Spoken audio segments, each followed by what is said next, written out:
안녕하세요. 세랄집에 오신 것을 환영합니다. 저는 미국 사는 여자 뮤지션입니다. 제가 어젯밤에 스티븐 킹의 소설 4편이 실린 이 책 If It Bleeds를 다 읽었습니다. 한국에 아직 안 나온 책인데 꼭 나왔으면 좋겠어요. 스티븐 킹의 호러 스릴러도 좋지만 이 책은 작가의 또 다른 면모를 볼 수 있는 점들이 되게 많아요. 저는 특히 마지막 이야기가 좋았습니다. Rat이라는 소설인데요. 이 이야기의 백미는 스티븐 킹 특유의 아주 맛깔난 묘사라고 생각합니다. 소설에서 작가가 어떤 장소나 사람을 설명할 때 나중에 나올 복선을 암시하거나 독자로 하여금 자기가 표현하고자 하는 바를 설명하기 위한 도구로 장황하게 쭉 설명을 하잖아요. 어떤 소설에서는 이것들이 좀 지루하게 느껴질 때도 있거든요. 왠지 의무처럼 뭔가를 설명을 하는 것 같아요. 그런데 스티븐 킹 소설은 그것조차도 지루하지 않고 심지어는 웃긴 부분도 있어요. 특히 이 렛을 읽으면서 제가 되게 좋아하는 영화 오베라는 더치 영화인데 제가 이걸 아무리 찾아도 DVD도 구할 수 없고 딱 한 번 봤던 영화인데 너무 재밌어요.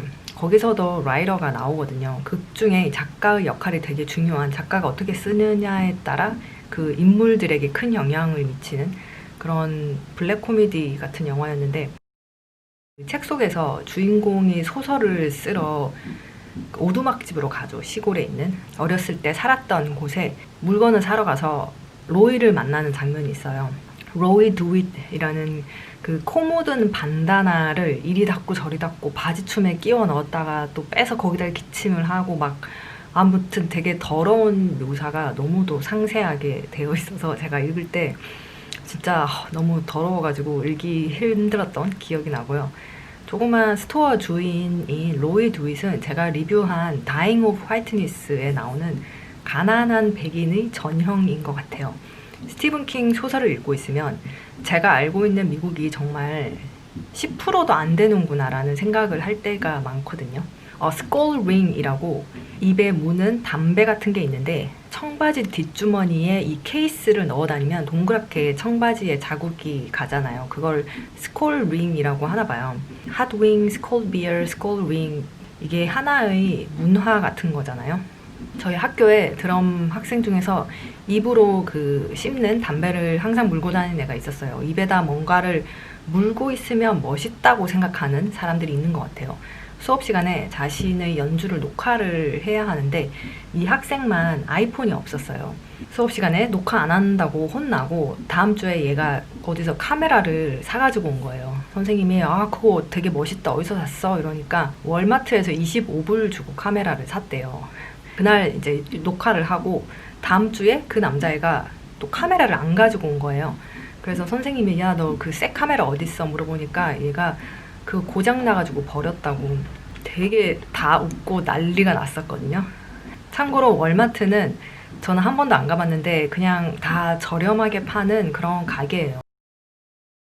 이 렛에서는 호러나 스릴러에서 볼 수 없었던 그 글을 쓰는 행위에 대한 뭔가 철학적인 대목이 좀 나오거든요. 처음에 이 주인공이 아내에게 나 소설을 써야겠어 이러고 캐빈으로 가겠다 그러면서 하는 말이 이번에는 달라. This one is different. It's all there, Lucy. Practically gift wrapped. It's going to be like taking dictation. 라고 하죠. 루시가 그럼 집에서 하면 안 되냐 그러자 일단 한번 시작을 하면 남은 것을 집에서 할 수가 있다고 합니다. 글 쓰는 분들은 이거 보면 되게 공감하실 것 같아요. 가끔씩 어떤 좋은 아이디어나 그런 것들이 생각이 나면 이게 진짜 되게 또렷하게 머리에 그게 아직 생생하게 살아있을 때 빨리 이걸 현현시켜야 하는 거죠. 예술가들은 좀 그렇지 않나요? 그 머릿속에 있는 걸 생각만 하고 옮기지 않는 것은 죄악이다라고 할 수가 있겠습니다. 왜냐면 우리가 보는 영화, TV 프로그램, 책, 미술 작품, 음악 모든 것들이 이 창작자의 머리에 안 보이는 형태로 있다가 구체적인 모습을 하고 세상에 나타난 것이잖아요. 사실 사람들이 예술가, 작가, 창작 활동을 하는 사람에 대해서 갖고 있는 판타지라고 해야 할까요? 영감을 받고 막 미친 사람처럼 며칠간 방에 콕 처박혀 있다가 대단한 작품이 짠 나온다라고 생각을 하는데 사실 보이지 않게 애쓰시는 분들도 많고 단순한 작업을 하시는 분들도 계시고 또 노가다처럼 육체적인 일을 해야 할 경우도 있고 작가라면 이 모든 것을 혼자서 해야 하겠죠. 우리가 보는 유튜브도 그렇고 창작이지만 사실 단순 작업과 노가다는 필수다라는 게 제 의견입니다. 글쓴이도 어떤 의미에서는 그런 과정을 거친다고 할까요? 또 다른 부분을 제가 한번 읽어드릴게요.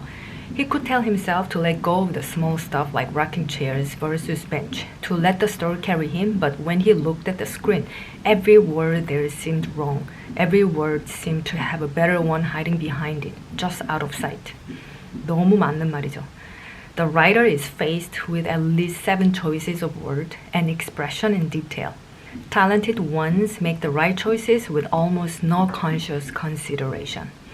이거는 음악도 마찬가지인 것 같아요. 즉흥 연주에서도 그렇고 작곡을 할 때도 그렇고요. 특히 즉흥 연주를 할 때 여러 가지 가능한 음들이 있는데 거기서 순간순간 자기가 초이스를 해서 혹은 자신의 버릇, 습관 같은 것들과 버물려져서 이게 나오는 거잖아요. 그런 것들이 연주자를 더 돋보이게 해주기도 하고요. 또 음악은 시간의 제약을 받잖아요. 리듬이 계속 일정하게 흘러가고 내가 다음 노트를 생각하는 동안 다른 연주자가 저를 기다려주지 않습니다. 그래서 그 짧은 순간에 내가 내 음들에 대해서 책임을 지고 노래를 이끌어가야 하는 것이죠.